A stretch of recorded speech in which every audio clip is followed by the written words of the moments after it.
Le démarrage de Solo, à Star Wars Story en Chine est un beau désastre.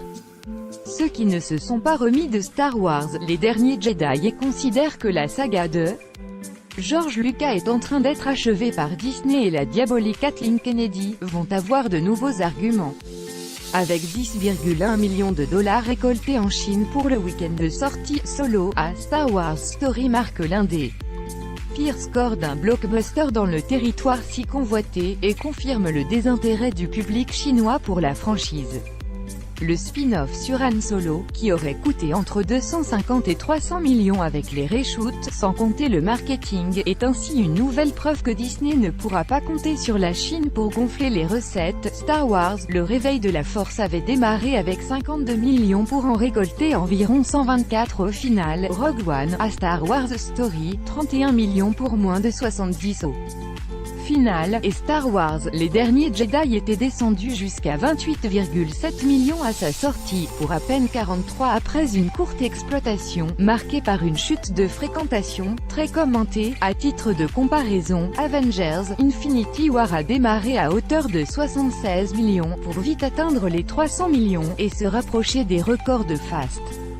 Pour son premier week-end, Solo, à Star Wars Story de Ron Howard a d'ailleurs été battu par la comédie romantique chinoise A Long Will He Love You, 25 millions, sorti une semaine plus tôt. Et le troisième Avengers, sorti il y a 3 semaines.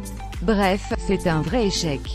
Si les analystes du box-office rappelleront que le public chinois n'est pas particulièrement adepte de la science-fiction, et que quantité de films de genre y sont d'ailleurs privés de sortie, ils préciseront néanmoins que des blockbusters Star Trek, Sans Limite, Ghost in the Shell et Passengers ont mieux démarré que Solo. Reste que l'histoire de la saga n'a jamais résonné en Chine. La menace fantôme, l'attaque des clones et la revanche des Sith ont récolté entre 4,1 et 9,1 millions à l'époque.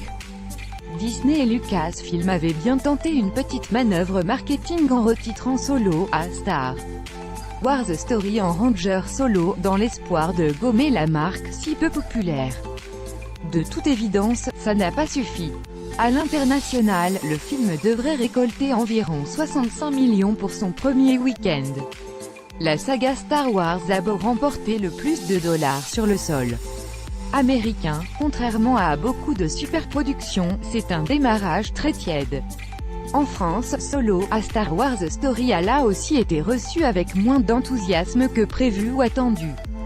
La première journée a rassemblé environ 89 338 spectateurs, loin des 503 728 des derniers Jedi, et des 619 200 du réveil de la Force. Même Rogue One, à Star Wars Story a fait mieux, avec 271 502 entrées. La sortie très rapprochée des derniers Jedi, 5 mois, a été beaucoup citée comme raison de ce désintérêt relatif. Les nombreux problèmes en coulisses, le tournage très compliqué, et le résultat qui a été moins plébiscité que les récents épisodes, sont d'autres facteurs évidents. Aux États-Unis, c'est à peine plus rassurant puisque Solo, à Star Wars Story, qui profite du week-end férié rallongé du Memorial Day, devrait finir sa course aux alentours de 101 millions. Soit très loin des estimations du studio, 130 à 150 millions, qui a pour habitude de sous-évaluer pour mieux se réjouir après, et qui avait même revu le chiffre à la baisse pour annoncer 114 millions, ce serait même moins que Very Bad Trip 3, 103 millions, tandis que Pirates des Caraïbes, jusqu'au bout du monde garde le record du démarrage pour ce créneau convoité, avec 139,8 millions. Le film sur Han Solo est d'ailleurs comparé à un triste titre, Justice League, abîmé par une production chaotique, et qui a démarré de manière similaire, quoique sur un créneau normal, non férié. La concurrence de Deadpool 2 et même Avengers, Infinity War n'a pas dû aider ce Star Wars, qui pourrait être le premier de l'ère Disney à ne pas atteindre le milliard.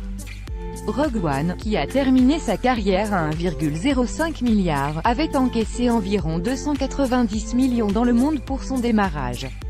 Avait à peine 150 millions, Solo, à Star Wars Story est donc mal parti. D'autant que Jurassic World, Fallen Kingdom et Les Indestructibles 2 arrivent Solo, A Star Wars Story, avec Alden Ehrenreich, Emilia Clarke, Woody Harrelson et Paul Bettany, est donc un cas à suivre de près, qui sera sans nul doute utilisé pour brûler des effigies de Mickey, lancer des pétitions pour le renvoi de Kathleen Kennedy et Rian Johnson, et autres actes passionnés. Après 2 Star Wars en 5 mois, il faudra patienter jusqu'en décembre 2019 pour Star Wars Episode VX, réalisé par Gigi.